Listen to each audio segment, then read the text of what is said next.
ಗುರುಭ್ಯೋ ನಮಃ ಹರಿ ಓಂ. ನಮಸ್ಕಾರ, ವೆಲ್ಕಮ್ ಟು ವಾಸ್ತುಜ್ಯೋತಿ ಕಾರ್ಯಕ್ರಮಕ್ಕೆ ಸುಸ್ವಾಗತಗಳು. ಈಗ ನೋಡಿ, ಆಗಸ್ಟ್ 2ರಿಂದ 8ನೇ ತಾರೀಕು ತನಕ ವಾರ ಭವಿಷ್ಯದ ಬಗ್ಗೆ ತಿಳ್ಕೊಳ್ಳೋಣ.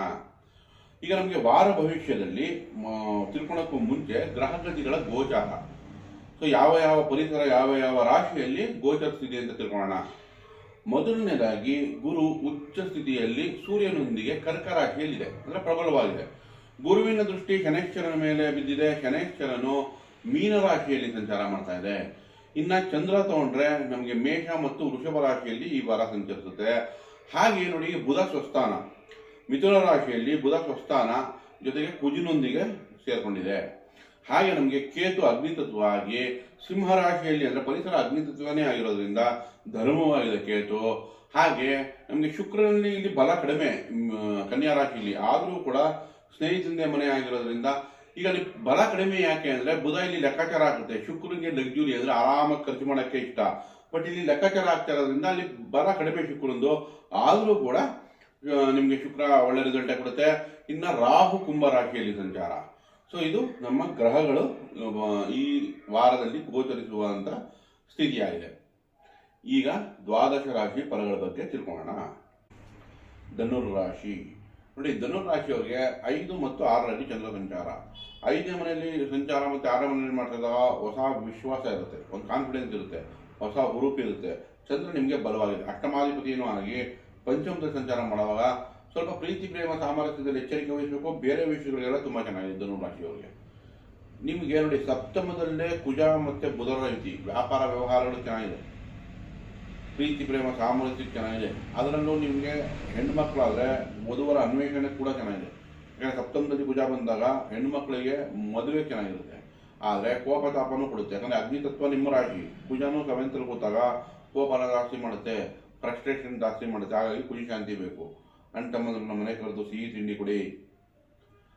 ಅಷ್ಟೋತ್ರಗಳು ಓಂ ಸ್ಕಂದಾಯ ನಮಃ, ಗುಹಾಯ ನಮಃ, ಷಣ್ಮುಖಾಯ ನಮಃ, ಓಂ ಸ್ಕಂದಾಯ ನಮಃ, ಈ ಥರ ಒಂದು 21 ಬಾರಿ ಅಷ್ಟೋತ್ರಗಳು ಹೇಳ್ಕೊಳ್ಳಿ. ಅಥವಾ ಯಾವ್ದಾನ ಒಂದನ್ನೇ ಓಂ ಸ್ಕಂದಾಯ ನಮಃ ಒಂದು 21 ಬಾರಿ ದಿನನಿತ್ಯ ಹೇಳ್ಕೊಳ್ಳಿ. ಅದು ನಿಮಗೆ ಸಹಾಯಕ ಆಗುತ್ತೆ. ಇನ್ನು ಸಪ್ತಮದಲ್ಲಿ ಬುಧ ವ್ಯಾಪಾರ ವ್ಯವಹಾರ ವಿದ್ಯಾಭ್ಯಾಸ ಅದಕ್ಕೆ ತುಂಬಾ ಚೆನ್ನಾಗಿದೆ.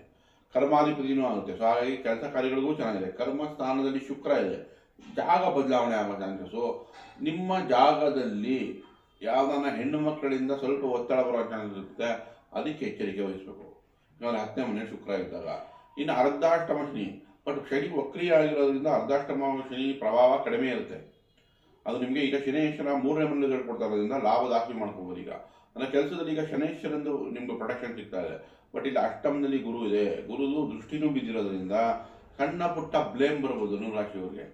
ಏನಾದರೂ ಒಂದು ಇಷ್ಟು ದಿವಸ ಮಾಡಿ ತುಂಬ ಡಿಸಿಪ್ಲಿನ್ ಆಗಿ ಕೆಲಸ ಮಾಡ್ತೀರಾ, ಆದರೂ ರೆಕಗ್ನಿಷನ್ ಕಡಿಮೆ ಆಗುತ್ತೆ. ಅಷ್ಟಮದಲ್ಲಿ ಸೂರ್ಯ ಇದೆ, ಮೇಲಧಿಕಾರಿಯಿಂದ ಸ್ವಲ್ಪ ಒತ್ತಡ ಬರ್ಬೋದು. ಹಾಗಾಗಿ ಇಲ್ಲಿ ಗುರು ಮತ್ತು ಸೂರ್ಯನಿಗೆ ಶಾಂತಿ ಬೇಕು. ನಿಮ್ಮ ಭಾಗ್ಯಾಧಿಪತಿಯಾದ ಸೂರ್ಯನು ಅಷ್ಟಮದಲ್ಲಿದೆ, ತಂದೆ ಆರೋಗ್ಯದಲ್ಲಿ ಚಿಂತೆ ಬರಬಹುದು. ಸೊ ಹಾಗಾಗಿ ಇಲ್ಲಿ ಗುರು ಸೂರ್ಯ ಈ ಎರಡಕ್ಕೆ ಪರಿಹಾರ ಬೇಕು. ಗುರು ಸಮಾನರಿಗೆ ಹಳದಿ ವಸ್ತ್ರ ಕೊಡಿ. ಗುರು ಸಮಾನರಿಗೆ ಏನಾದರೂ ಒಂದು ಕೈಯಲ್ಲಾಗಿದ್ದು ಸಹಾಯಗಳನ್ನು ಮಾಡಿ. ಒಂದು ಕಡಲೆ ದಾನ ಮಾಡೋದ್ರಿಂದ ಕೂಡ, ಅಥವಾ ಶಿವನ ರುದ್ರಾಭಿಷೇಕ ಮಾಡೋದ್ರಿಂದ ಕೂಡ ಖಂಡಿತ ನಿಮಗೆ ಲಾಭ ತಂದುಕೊಡುತ್ತೆ. ಇನ್ನು ಸೂರ್ಯನಿಗೋಸ್ಕರ ಸೂರ್ಯ ಉದಯಕ್ಕೆ ಎದ್ದು ಬ್ರಿಸ್ ವಾಕ್ ಮಾಡೋದು, ಸೂರ್ಯ ನಮಸ್ಕಾರಗಳನ್ನ ಮಾಡೋದು, ಅಥವಾ ಸೂರ್ಯನಾರಾಯಣನ ದೇವಸ್ಥಾನಕ್ಕೆ ಹೋಗೋದು, ಇದು ಖಂಡಿತ ನಿಮಗೆ ಲಾಭ ತಂದುಕೊಡುತ್ತೆ. ತಂದೆ ಹೇಳಿದ ಮಾತು ಕೇಳೋದ್ರಿಂದ ಕೂಡ ಇದು ನಿಮಗೆ ಲಾಭದಾಯಕವಾಗಿರುತ್ತೆ, ಸೂರ್ಯನಿಗೆ ಪರಿಹಾರ ಆಗುತ್ತೆ.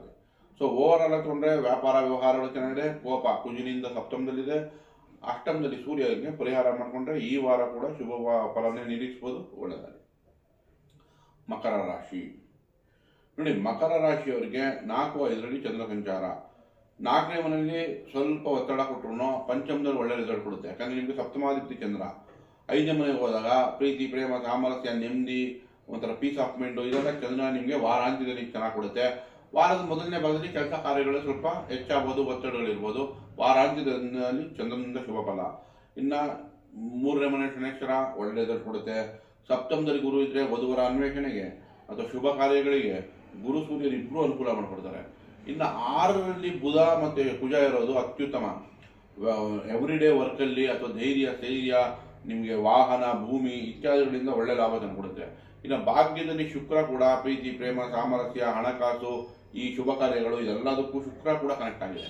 ಸೊ ನಿಮಗೆ ಭಾಗ್ಯದಲ್ಲಿ ಶುಕ್ರ, ಸಪ್ತಮದಲ್ಲಿ ಗುರು, ಒಂದು ತ್ರಿಕೋಣದಲ್ಲಿದೆ, ಒಂದು ಕೇಂದ್ರದಲ್ಲಿದೆ. ಸೊ ಹಾಗಾಗಿ ಗುರು ಶುಕ್ರರಿಬ್ಬರು ನಿಮಗೆ ಒಳ್ಳೆ ಪೊಸಿಷನ್ ಇರೋದ್ರಿಂದ ಈ ವಾರದಲ್ಲಿ ಶುಭ ಫಲ ಹೆಚ್ಚಾಗಿ ನೋಡ್ಬೋದು. ನಿಮ್ಮ ರಾಶಿಗೆ ಕನೆಕ್ಟ್ ಆಗುತ್ತೆ, ಶುಕ್ರ ಆಗಲಿ ಗುರು ಆಗಲಿ, ಗುರುಂದು ಇನ್ಫ್ಲೂಯೆನ್ಸ್ ಇರುತ್ತೆ, ಶುಕ್ರಂದು ಕನೆಕ್ಷನ್ಸ್ ಇರುತ್ತೆ. ಹಾಗಾಗಿ ಈ ವಾರದಲ್ಲಿ ಮಕರ ರಾಶಿಯವರಿಗೆ ಏನಾದರೂ ಶುಭನೇ ನಾವು ನಿರೀಕ್ಷಿಸ್ಬೋದು. ಸೊ ಒಳ್ಳೆಯದಾಗಿ. ಕುಂಭರಾಶಿ ನೋಡಿ, ಕುಂಭರಾಶಿಯವರಿಗೆ 3 ಮತ್ತು 4ರಲ್ಲಿ ಚಂದ್ರ ಸಂಚಾರ. ವಾರದ ಮೊದಲನೇ 3 ದಿವಸ ಹೊಸ ಉತ್ಸಾಹ, ಉಲ್ಲಾಸ, ಹುರುಪು ಇರುತ್ತೆ.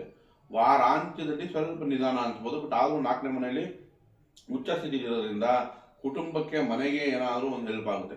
ತಾಯಿ ಆಶೀರ್ವಾದ ಸಿಗುತ್ತೆ. ಏನಾದರೂ ಒಂದು ಪಾಸಿಟಿವ್ ಮಾಡೋಕ್ಕೆ ಇಂಟೆನ್ಷನ್ ಅಂದರೆ ಒಂದು ಮೋಟಿವೇಟ್ ಆಗ್ತೀರಾ. ನಂತರ ನಿಮಗೆ 2ನೇ ಮನೆಯಲ್ಲಿ ಶನಿ ವಕ್ರಿಯ ಆಗಿದೆ. ಸ್ವಲ್ಪ ಕೆಲಸಗಳು ನಿಧಾನ ಆಗ್ಬೋದು ಇನ್ನೊಂದು 3 ತಿಂಗಳು. ಈಗ ಏನೋ ಚೇತರಿಸ್ಕೋತಾ ಇದ್ದೆ, ಮತ್ತೆ ಯಾಕೆ ನಿಧಾನ ಆಯಿತು ಅಂದರೆ ತಲೆ ಚಿಂತೆ ಮಾಡೋಂಥ ಅವಶ್ಯಕತೆ ಇಲ್ಲ. ಗುರು ದೃಷ್ಟಿ ಬಿದ್ದಿದೆ, ವ್ಯಾಪಾರದಲ್ಲಿ ಖಂಡಿತ ವೃದ್ಧಿ ಆಗುತ್ತೆ. ಕುಟುಂಬದಲ್ಲಿ ಸಣ್ಣ ಪುಟ್ಟ ಚಿಂತೆ ಬರ್ಬೋದು. ಬಟ್ ಆದರೂ ಕೂಡ ನೋಡಿ, ಕುಂಭರಾಶಿಯವರಿಗೆ ಸಪ್ತಮದಲ್ಲಿ ಕೇತು ಇದೆ. ಪತಿ ಅಥವಾ ಪತ್ನಿಯ ಆರೋಗ್ಯದಲ್ಲಿ ಚಿಂತೆ ಬರ್ಬೋದು. ಬಟ್ ಆದರೂ ನೋಡಿ, ಈಗ ಸೂರ್ಯ 7ನೇ ಮನೆ ಅಧಿಪತಿ 6ರಲ್ಲಿರೋದ್ರಿಂದ ಸ್ವಲ್ಪ ಖರ್ಚಿರ್ಬೋದು. ಪತಿ ಅಥವಾ ಪತ್ನಿಗೆ ಸ್ವಲ್ಪ ಈಗ ಟ್ಯಾಕ್ಸ್ ಕಟ್ಟೋದಾಗಲಿ, ಅಥವಾ ಸರ್ಕಾರದ ವಿಷಯದಲ್ಲಿ ಬಿಲ್ಗಳು ಕಟ್ಟೋದಾಗಲಿ, ಅಥವಾ ಮೇಲಧಿಕಾರಿಯಿಂದ ಒತ್ತಡಗಳಾಗಲಿ ಪತಿ ಅಥವಾ ಪತ್ನಿ ಫೇಸ್ ಮಾಡ್ತಾ ಇರ್ಬೋದು. ಅದು ಕೂಡ ಮುಂಬರುವ 15ನೇ ತಾರೀಕಿಂದ ಅದು ಸರಿ ಹೋಗ್ಬಿಡುತ್ತೆ. ಸೊ ಗುರು 6ರಲ್ಲಿದ್ದರೆ ವೃತ್ತಿಗೆ ತೊಂದರೆ ಇಲ್ಲ. ಬಟ್ ಆದರೂ ಕೂಡ ಆರೋಗ್ಯಕ್ಕೆ ಎಚ್ಚರಿಕೆ ವಹಿಸೋದಾಗಿ ಗುರುಗೋಸ್ಕರ ಪರಿಹಾರ ಮಾಡ್ಕೋಬೇಕು.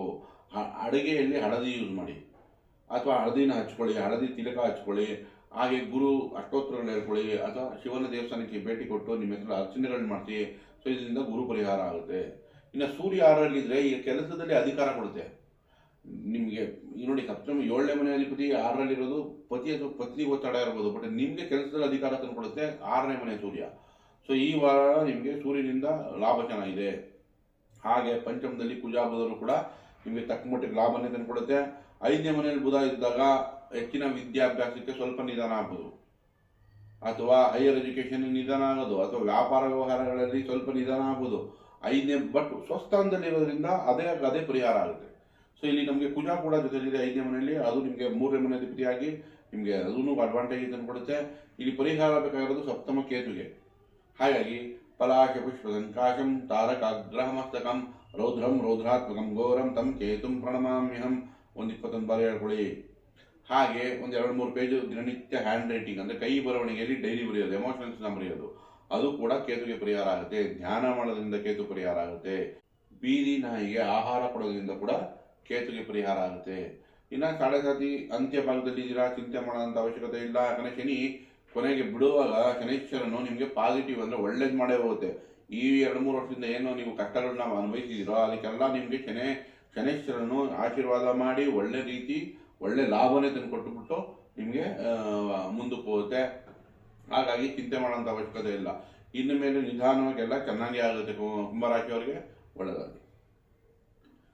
ಮೀನರಾಶಿ ನೋಡಿ, ಮೀನರಾಶಿಯವರಿಗೆ 2 ಮತ್ತು 3ರಲ್ಲಿ ಚಂದ್ರ ಸಂಚಾರ. ಸೊ ಹಾಗಾಗಿ ಹೊಸ ಹುರುಪು, ಉತ್ಸಾಹ, ಉಲ್ಲಾಸ ಎಲ್ಲ ತುಂಬ ಚೆನ್ನಾಗಿದೆ ಮೀನರಾಶಿಯವರಿಗೆ.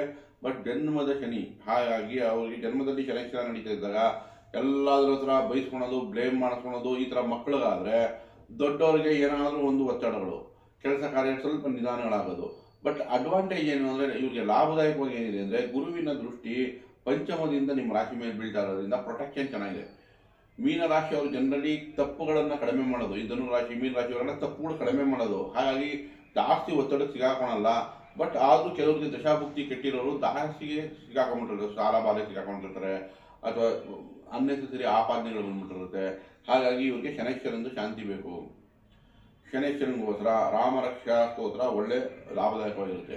ಶ್ರೀರಾಮ ರಾಮ ರಾಮೇತಿ ರಮೇ ರಾಮೇ ಮನೋರಮೆ ಸಹಸ್ರನಾಮ ತತ್ತುಲ್ಯಂ ಶ್ರೀರಾಮನಾಮ ವರಾನನೆ. 21 ಬಾರಿ ಹೇಳ್ಕೊಳ್ಳಿ, ಖಂಡಿತ ಲಾಭ ತಂದುಕೊಡುತ್ತೆ. ಹಾಗೆಯೇ ಪಂಚಮದಲ್ಲಿ ಗುರು ಶುಭ ಕಾರ್ಯಗಳಿಗೆ ಅನುಕೂಲ ಮಾಡಿಕೊಡುತ್ತೆ. 4ನೇ ಮನೆ ಕುಜ ವಾಹನ, ಧೈರ್ಯ, ಸ್ಥೈರ್ಯ, ಅಂಟಮಂದ್ರು ಇತ್ಯಾದಿಗಳಿಂದ ನಿಮಗೆ ಲಾಭ ತಂದುಕೊಡುತ್ತೆ. ಬುಧ ವಿದ್ಯಾಭ್ಯಾಸಕ್ಕೆ ಚೆನ್ನಾಗಿದೆ, ಸಪ್ತಮಾಧಿಪತಿನೂ ಆಗಿದೆ, ಕುಜುನ ಜೊತೆ ಸೇರ್ಕೊಂಡಿದೆ. ಹಾಗಾಗಿ ಕುಟುಂಬಾಧಿಪತಿ ಜೊತೆ ಸೇರ್ಕೊಂಡಿರೋದ್ರಿಂದ ಧನ ಅಂದರೆ ಇನ್ಕಮ್ ಬರೋಕ್ಕೆ ಚೆನ್ನಾಗಿದೆ ಈ ವಾರದಲ್ಲಿ. ಸೊ ಸಪ್ತಮದಲ್ಲೇ ಶುಕ್ರ ಇದೆ. ಸೊ ಸಪ್ತಮದಲ್ಲಿ ಶುಕ್ರ ಇದ್ದು ನಿಮಗೆ 3ನೇ ಮನೆ ಮತ್ತು ಅಷ್ಟಮಾಧಿಪ 7ನೇ ಮನೆಯಲ್ಲಿರೋದ್ರಿಂದ ಪತಿ ಪತ್ನಿ ವ್ಯಾಪಾರ ವ್ಯವಹಾರಗಳಲ್ಲಿ ಲಾಭ ಚೆನ್ನಾಗಿದೆ. ಬಟ್ ಆದರೂ ಸಪ್ತಮದಲ್ಲಿ ಶುಕ್ರ ಇದೆ, ಸಣ್ಣ ಪುಟ್ಟ ಸಾಮರಸ್ಯದಲ್ಲಿ ಕೊರತೆ ಬರ್ಬೋದು. ಅದಕ್ಕೆ ಶುಕ್ರ ಶಾಂತಿ ಬೇಕು. ಅಲಂಕಾರಿಕ ವಸ್ತುಗಳನ್ನು ಹೆಣ್ಮಕ್ಳು ಕೊಡೋದಾಗಲಿ ಅಥವಾ ದುರ್ಗಾದೇವಿ ಆರಾಧನೆ, ಲಕ್ಷ್ಮೀನ ಆರಾಧನೆ, ಇದರಿಂದ ನಮಗೆ ಸುಖ ಶಾಂತಿ ಮಾಡ್ಕೋಬೋದು. ಓವರ್ ಆಲ್ ತೊಗೊಂಡ್ರೆ ಗುರು ಬಲ ಚೆನ್ನಾಗಿದೆ, ಚಂದ್ರ ಬಲ ಚೆನ್ನಾಗಿದೆ. ಹಾಗಾಗಿ ಮೀನರಾಶಿಗೆ ಈ ವಾರ ಶುಭ ಫಲ ಅಂತ ಹೇಳ್ಬೋದು. ಒಳ್ಳೆಯದಾಗಲಿ. ದಯವಿಟ್ಟು ಈ ವಿಡಿಯೋ ಇಷ್ಟ ಇದ್ದಲ್ಲಿ ಲೈಕ್ ಮಾಡಿ, ಶೇರ್ ಮಾಡಿ, ಸಬ್ಸ್ಕ್ರೈಬ್ ಮಾಡಿ. ಧನ್ಯವಾದಗಳು.